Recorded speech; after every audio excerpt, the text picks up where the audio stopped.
خطبہ نکاح میں ایک اور حدیث پڑھی جاتی ہے کہ ایسی عورت سے شادی کرو جو تمہیں اولاد بھی کثرت سے دے اور محبت بھی کثرت سے کرے۔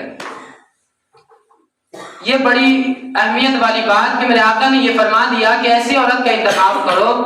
کہ جو تم سے محبت بھی کثرت سے کرے اور اولاد بھی کثرت سے دے۔ عورت میں دو ہی خصلت ہونی ضروری ہے، باقی چیز ہو نہ ہو وہ انسان اوپر نیچے کر لیتا ہے، آگے پیچھے کر کے کام چلا لیتا ہے، لیکن دو خصلت اگر نہیں ہوا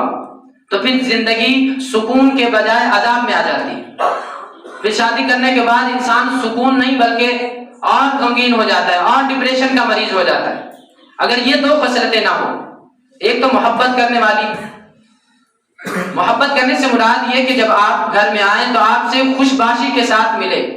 آپ کے لیے باہیں پھیلا کے بیٹھے اور آپ سے خوش مزاجی کے ساتھ بات کرے، آپ کے سامان، آپ کے کام میں،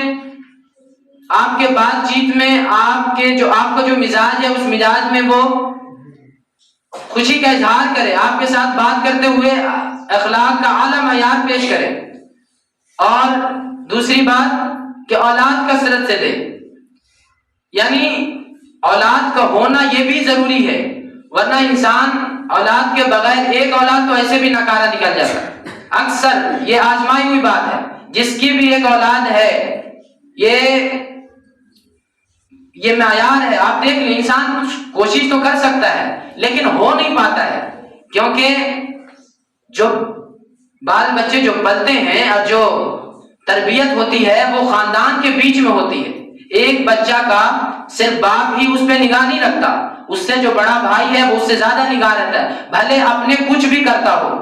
بڑا بھائی بھلے وہ کچھ بھی کرتا ہو، کوئی بھی نشہ کرتا ہو، لیکن وہ کبھی نہیں چاہے گا کہ میرا بھائی، مجھ سے چھوٹا بھائی یہ نشہ کرے۔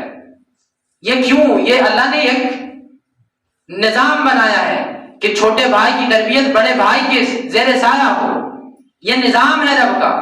اور اگر یہ نہ ہو، صرف اکلوتا ہو، تو وہ گھر میں رہ کے بابو میاں بن جاتا ہے، پھر اس کے علاوہ وہ دنیا میں کسی کام کا رہتا ہی نہیں ہے، اس کا دماغ ہی نہیں چلتا باہر میں، وہ ساری زندگی بابو ہی کہلاتا رہ جاتا ہے۔ لیکن جو بھائی کے تربیت میں کبھی بھائی سے پٹاتا بھی ہے، ٹھکاتا بھی ہے، وہ ٹھیک ٹھاک انسان بنتا ہے۔ تو اس کے لیے اولاد کا ہونا ضروری ہے، اور اولاد ہی تو اصل ہے، ورنہ انسان اکیلے کہاں تک انسان زندگی کھینچ سکتا ہے، اور کیسے انسان کی زندگی اکیلے چلے گی؟ اولاد اللہ رب العالمین نے ایک نعمت کے طور پر بیان فرمائی کہ اولاد تمہارے لیے نعمت ہے،